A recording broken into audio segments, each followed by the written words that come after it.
All right, kids are going to be heading back to school shortly. It's important to start prepping now for that healthy school year.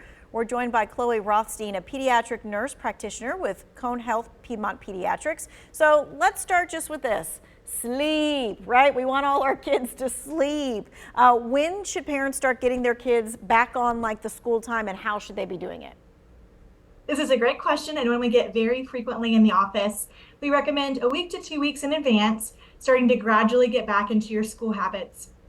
Doesn't have to happen all at once, but starting to gradually ease the kids back into early bedtime and early wake up is the best. Okay, so maybe like in 15-minute increments, like this week they should be going to bed 10 or 15 minutes earlier every single night? Exactly. And so it's not a, 180 when they start school the day of, but they've been getting their body used to the early wake up. Okay, now there are some parents out there who are like, I'm not ready for the summer to end either. So what happens if they do happen to wait to just a few days before school? What kind of impact could that have on their kid at school? Unfortunately, this can have effects on behavior and performance in school. So the ability to focus and stay attentive through the entire school day is definitely impacted, as well as performance and ability to kind of sit still and listen to instruction. Yes, and there's lots of sitting still and listening to instruction, at least for the first week for sure. Okay, so when school is in session, let's talk about how many hours of sleep is recommended for like the grade school students and the teenage students. This is a great question. We recommend 9 to 12 hours for kids between 5 and 12. And then around that 13 teenage mark, it's actually 8 to 10 hours. So anywhere in that sweet spot is what we recommend. Okay, so you've got kind of a span there, but those are good chunks of hours. Definitely 6 hours is not going to be enough for the kid to go to school and to do that. Okay, so kids need to be up to date on their immunizations as well before they head to school. What if you're not sure if your child is caught up? The first thing you can do is call your child's pediatrician or doctor's office, even if it's family practice, and ask them to have somebody in the clinic review their child's shot records. Oftentimes, kids get notices through school that they might not be up to date. However, they might actually have already gotten the vaccines needed. So just start by calling and asking if you can have a copy of their immunization record or if they are actually up to date. If they are not up to date, you don't have to wait for a well visit to become up to date on your vaccines.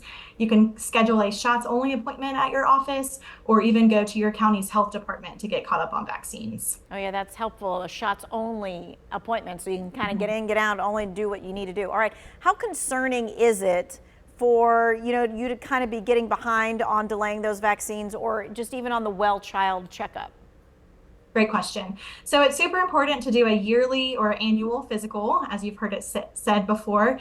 This is to keep up to date on vaccines, but also to make sure your child is doing great developmentally and physically. So both things are really important, both components of our health, and it's important to get in that yearly visit to address any concerns you may have about your child, but to also get those necessary vaccines for school. All right, so we hit sleep, we hit vaccines. Is there like anything that maybe should be top of mind for parents and caregivers when it comes to preparing for a healthy year, but maybe they're not like really thinking about it at this point? Yeah, so aside from sleep, it's really important to have a good nighttime routine and just routine through the day. Kids oftentimes do really well with a strict routine, whether it be bath time, reading a book, then bedtime, whatever that looks like for your family. Just being consistent is really key. And then making sure to avoid any electronics about 30 minutes before bedtime to help your child wind down and get their brain ready for sleep. I know they say spice is like the variety of life, but that is not really the case when it comes to kids, is it? They like routine. Right. Routine is best. Routine is best. Okay, so let's talk about that stress and how we as parents or caregivers that we can start like talking to them now about it. Absolutely. So I mentioned routine earlier. Routine is also important to get ready for the first day of school and all the subsequent days.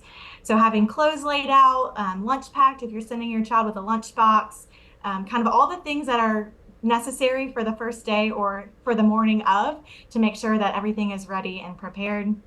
Also starting to talk about and invite conversation about the fun things that kids are looking forward to with school, seeing new friends that they haven't seen since last year, maybe trying out the new swing set at the school, those kind of things. The fun stuff too, for sure. All right. The fun stuff, exactly. What kind of signs should parents look for that my kid is more stressed, more anxious about back to school than I thought they were?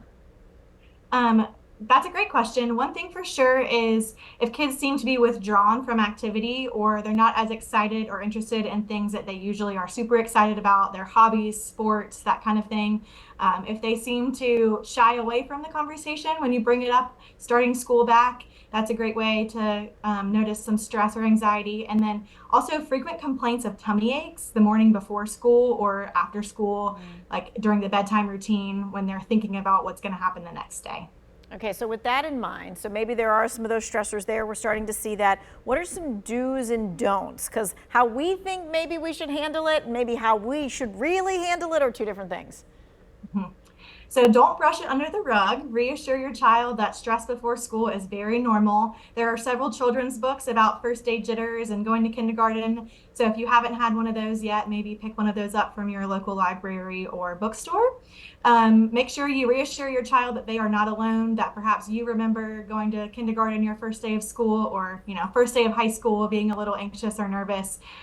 Just reassure your child that they are not alone and that most kids feel these little first day jitters regardless of age. Okay. We talked about how we need to establish a sleep routine and how routine is super important. So what happens if we are the parent of one of those kids who has difficulty with change, right? And this is a whole new beginning and a whole new routine, a whole new teacher thing. So think about what is going to stay consistent through the child's day. They're still going to have recess. They're still going to see their older sibling at lunchtime, or their favorite chocolate milk will still be on their lunch tray. Things like that that can kind of give the sense of consistency, even though new teachers will change. Perhaps also talking about friends of family members that have had teachers in the past that they'll have this year, or if you've heard great things about Miss Smith and Miss Smith is your child's teacher next year, talk about the good attributes you've heard about your child's teachers and how much they loved their school last year. All right, so a lot of it too is how we're helping them facilitate. What happens if we're stressed? Great question. Hide it as best as you can. Fake it till you make it. Children are really receptive of parents' stress levels. So a routine for yourself is also really important. Going to bed early with your child, waking up on time to get them up on time is a big one. So allow this little gradual sleep schedule to also reflect your sleep schedule and also start to get in the swing of things for school. I know we talked about the vaccines, like the vaccines that you have to have before you go to school kind of thing that are required. A flu vaccine is not required, but this is a germy time of year. This is a very germy time of year. We do recommend the flu shot just because lots of germs are flying around. We've still seen flu strains from last year come through the summer. So flu is definitely out and about. We recommend getting your child flu vaccine as soon as your clinic or primary care office starts to have them available. Most offices should have them by the end of August or early September. Okay, and this is always the parents' nag, right? Wash your hands, wash your hands, wash your hands. But the kids are not going to be, around us as we're saying that. So is it something that we need to hypnotize them and let them hear our voices about that? Hand washing is really important. Our hands touch all kinds of things through the day, shared blocks, shared markers, mouses on computers. So reminding your child that their hands are a central place for germs to spread is great. Maybe taking a hand sanitizer in with their lunchbox is great to help at least give them some sanitation to their hands. But if you can, continue to reinforce that hand washing is important at lunch, when they get home from school, before they eat dinner, after they come inside from playing outside, those kind of times. Okay, any final thoughts as we're getting this whole back to school thing going? Yeah, just 3 things to highlight. Number 1, we've talked about it already, but reinforcing that sleep schedule. It doesn't have to be all at once. Gradual is the best. Limiting screen times, 30 minutes before bedtime to help the body wind down and get ready for bed. And then good hand hygiene, wash your hands, get your flu shot, and make sure your child is up to date on their immunizations. Gotcha. All right. Thank you so much. We appreciate it. Thanks for your time and expertise. If you missed any of this, this is going to be in the To Your Well-Being section.